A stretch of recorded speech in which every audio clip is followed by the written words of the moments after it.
We are going to look at measures of dispersion, and the first measure of dispersion is range. And to get the range, it will be equal to the largest observation minus the lowest observation. For the case of a grouped data, the range will be given by the upper boundary of the highest class minus the lower boundary of the lowest class. The second measure of dispersion is quartile deviation, and quartile deviation is half the difference between the third quartile and the first quartile. You know to compute the third quartile and to know to compute the first quartile. So you take third quartile minus first quartile, then you divide by 2, you get quartile deviation or semi-interquartile range. For mean absolute deviation, this is the average of the absolute values of the deviation from mean. It's also known as mean deviation. For the case of a grouped data, the mean deviation will be equal to summation of the absolute value of x minus the mean. All this is divided by the number of variables. For example, find the mean deviation for the following data.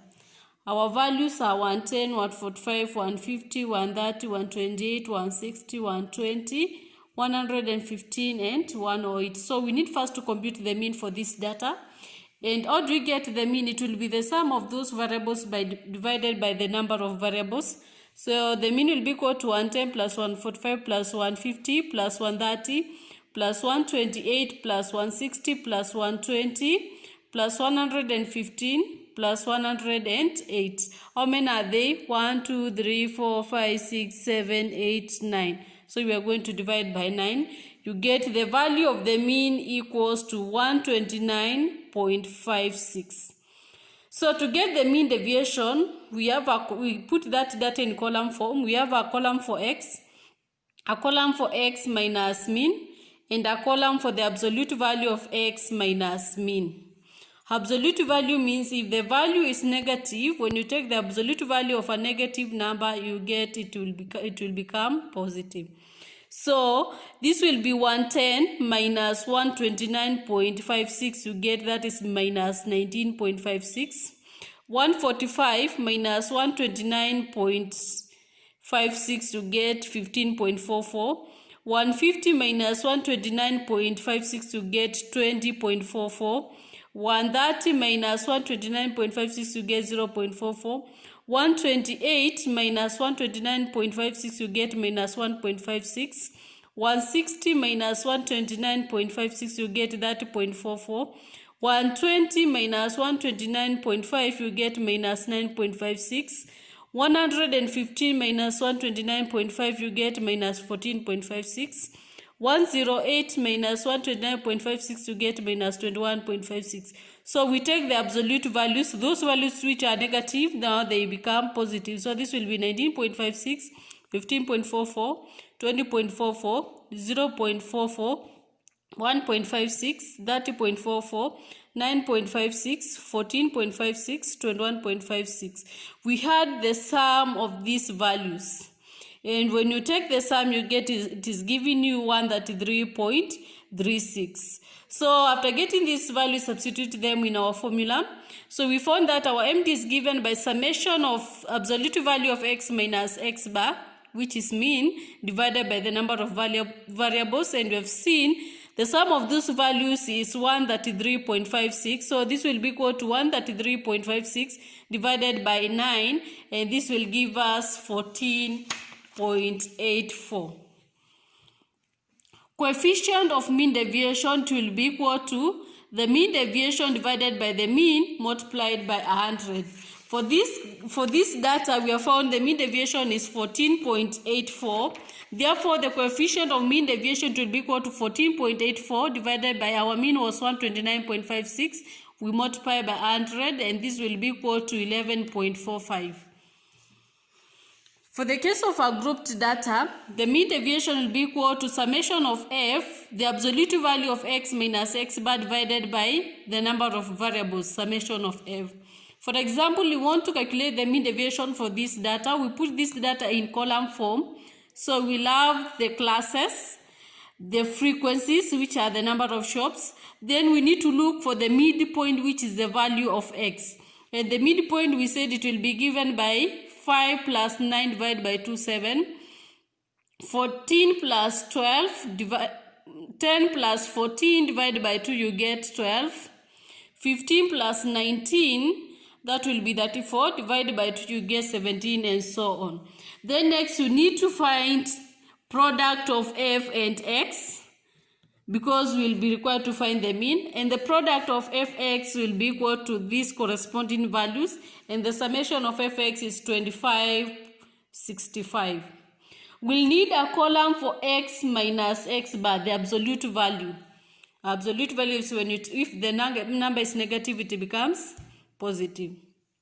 So the first thing you need to do, you need to compute the value of the mean, and we know the mean is given by summation of fx divided by summation of f, and our summation of fx is 2565, our summation of f is 120, so this will give us 21.375.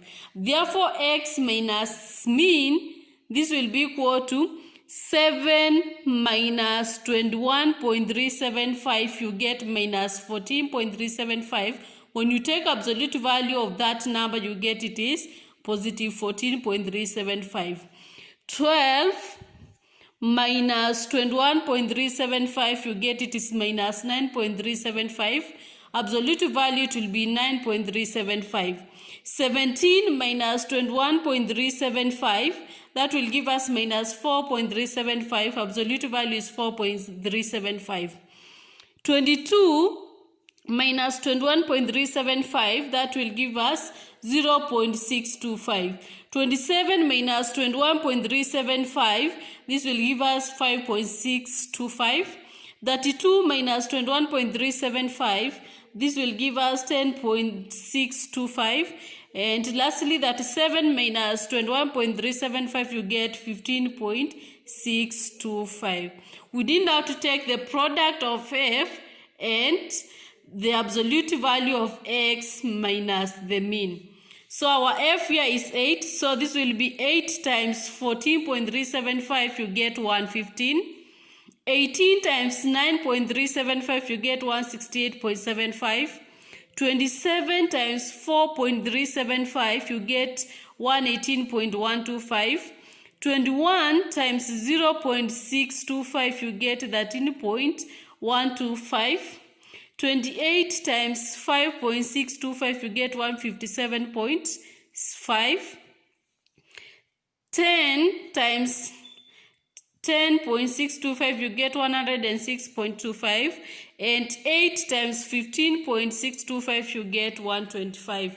Find the sum of these values. And the sum of these values will be equal to 803.75. Therefore, the mean deviation will be equal to 803.75 divided by the number of variables, which is 120. And this is giving us 6.698. To get the coefficient of mean deviation, we have said it will be equal to the mean deviation divided by the mean times 100. And our mean deviation we have found is 6.698. So the coefficient will be equal, coefficient of mean deviation will be equal to 6.698 divided by our mean was 21.375 times 100, and this is giving us that 1.34.